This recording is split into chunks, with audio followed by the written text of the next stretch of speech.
Sir आपको बताते हुए बहुत दुख हो रहा है, लेकिन सच्चाई ये है कि मैंने साल भर कुछ नहीं पढ़ा सर, प्लीज़ 100 नंबर का जुगाड़ करा दो।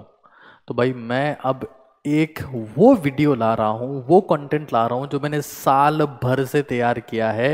यानी कि साल भर में स्टूडेंट्स को पढ़ाता हूँ, एनालिसिस करता हूँ, ऑब्जर्वेशन होता है मेरा, और तब मैं फाइंड आउट करता हूँ कि यार इस साल अब क्या आ सकता है। तो भाई ये चीज़ ऐसी है कि मैं 100 नंबर का नहीं, 150 नंबर का जुगाड़ आपके लिए हो जाएगा। अगर आपने सीरियसली पढ़ाई किया है तो हो सकता है कि आप पूरे में से पूरे फोड़ के आ जाओ। क्या है ये चीज, क्या है इस बात समझ लो इसको। मैं 100 कॉन्सेप्ट और क्वेश्चन का एक कंटेंट लाने वाला हूं 30 अप्रैल को दोपहर 1 बजे।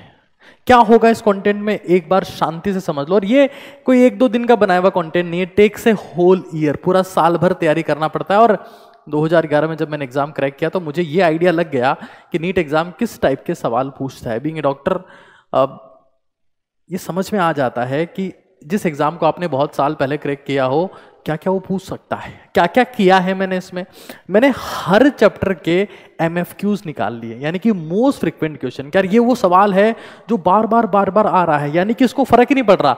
यानी 23 में आया 24 में भी आ गया, 22 में आया 23 में आया 24 में आ गया। मोस्ट फ्रिक्वेंट मतलब ये अभी भी आ सकता है।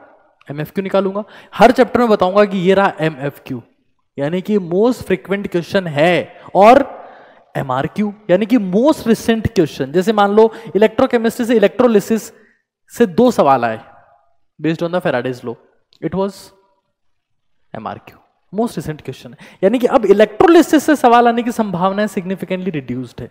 तो हम एमएफक्यू और एमआरक्यू से निकालेंगे एमईक्यू, यानी कि मोस्ट एक्सपेक्टेड क्वेश्चन। कौन सा वो सवाल है जो अब आपको 2025 में दिखेगा, दैट इज द थिंग। और यू कैन सी कि अगर आप इन तीनों चीजों को मेरे साथ में पूरा कर दे, मान लो मोस्ट फ्रीक्वेंट क्वेश्चन की बात करूं मैं कि थर्मोडायनेमिक्स में कौन सा है, तो delta H equals to delta plus delta NGRT. Physical chemistry का मैं सिग्निफिकेंट पहले कर चुका हूं, लेकिन मैं अब वापस से पूरा कर रहा हूं, फिजिकल ऑर्गेनिक ऑर्गेनिक तीनों कर रहा हूं। अगर आप एमएफक्यू एमआरक्यू इनको देख लेते हो तो आप एमईक्यू फाइंड आउट कर सकते हो।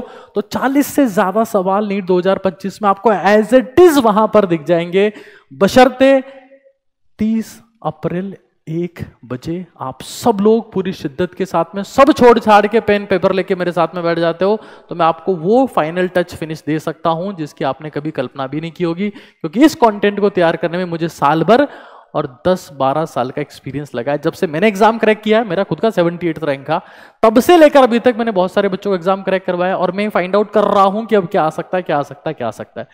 तो देखो 2-4 सवाल तो कभी प्रिडिक्ट करना बहुत टफ है, 2-4 सवाल तो वो टफ, लेकिन 40 सवाल मैं आपको लिख के कह रहा हूं, you will see them as it is, not language but the concept you will see as it is in your final exam. तो इफ यू आर एक्साइटेड, थोड़ा कमेंट वमेंट कर दो, थोड़ा नीट काका जी का भी प्रचार प्रसार कर दिया करो। है बाकी जनता को तो खैर उस मुद्दे पे नहीं बोलता हूं मैं, अभी मुझे मेहनत करने दो। मैं बहुत जबरदस्त तरीके का कंटेंट तैयार किया, and you will see the miracle in that session कि यार मतलब क्या ही था, ये सब पता ही लग गया कि क्या तो मोस्ट फ्रीक्वेंट है, क्या मोस्ट रिसेंट है, और क्या आ सकता है। अब तो हम भी बता सकते हैं कि पेपर में क्या आएगा। तो मिलते हैं भाई 30 अप्रैल दोपहर 1 बजे इसी चैनल पर। ऊपर आका है और नीचे आपका काका है।